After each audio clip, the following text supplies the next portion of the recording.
Now, the All People's Congress, APC, is decrying the state of insecurity in the country. According to the party, the National Security Ministry created by the NPP government when it assumed office in 2017 has done nothing to assure the ordinary Ghanaian of a secured country.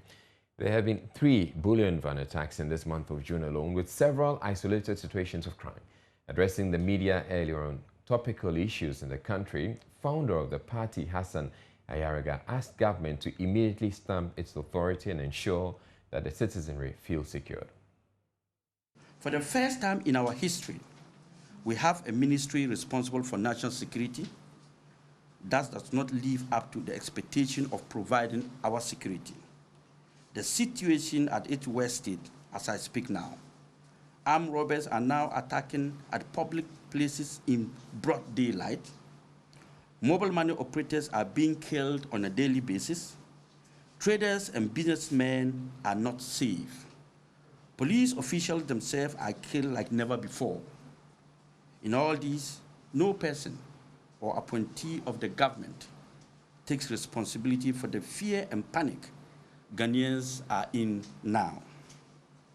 Worse still, even so-called operatives of the national security have turned themselves into criminal gangs and are criminally attacking citizens in an effort to loot and plunder whatever they can lay their hands on, be it gold, land, and money. Some of our men in uniform are grabbing people's land forcefully, using state powers to carry out such disgraceful acts, and no one says anything. The integrity of our uniformed men have now been at its lowest since before the revolution of 1979. Why would citizens of this country not have their own freedom to own properties and protect them against those undemocratic and inhumane actions? This does not befit us as a country. It is not one of our social or moral values, especially as Muslims and Christians of this our dear country. We are founded on the values of freedom and justice. The lawlessness is one too many, and something must be done now to curb the situation from getting to uncontrollable situation. Even though we know Ghana is not like heaven, to possess heavenly features. Hassan Ayariga also described as shameful government's attempts at stopping an intended Fix the Country demonstration.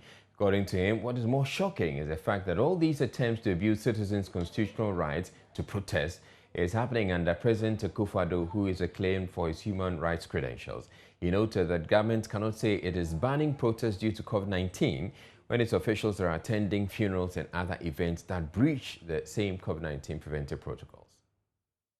When has it become a crime to assemble, demonstrate, and demand that government and duty bearers should fix the country? It is our constitutional right to do so. Whoever is preventing these campaigners should now bury his head in shame. We must all come out to condemn this act by the police and the people responsible for such acts. If we sit unconcerned and allow the police and government in power to intimidate citizens, then I am afraid one day another party in power will use police and military to prevent our constitutional right to even vote. Where are the religious leaders? Where are the academics?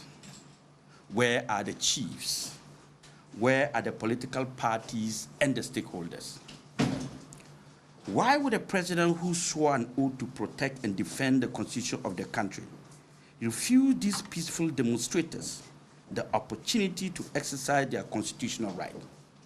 In any case, did the president not use such event to nurse and promote his presidential ambition? If it was forbidden, why was he given the opportunity to do so? The current president has participated in 54 demonstrations. 54 demonstrations. One of it was Kumopreko. The MPP was in opposition in 2009 to 2016 were allowed to demonstrate on so many occasions.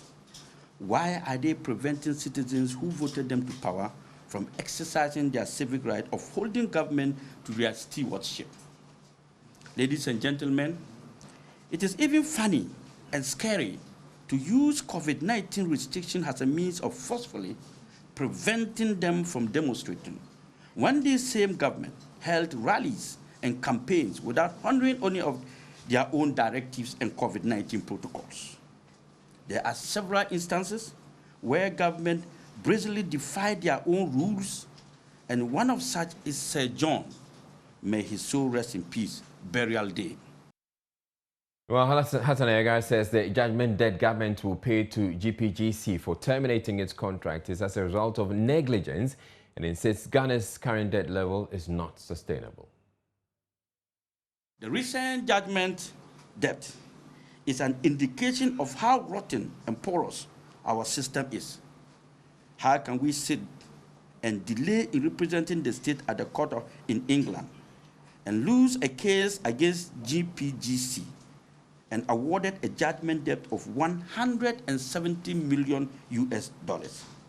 Our lack of pure negligence has cost the nation these huge sums of money to a foreign company, whilst our citizens are dying in hospital due to inadequate hospital beds and other health equipment.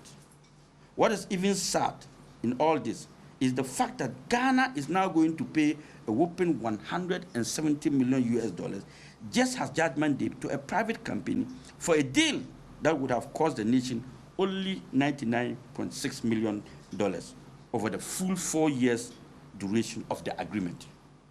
That is, if the agreement had been maintained and not terminated by the current government.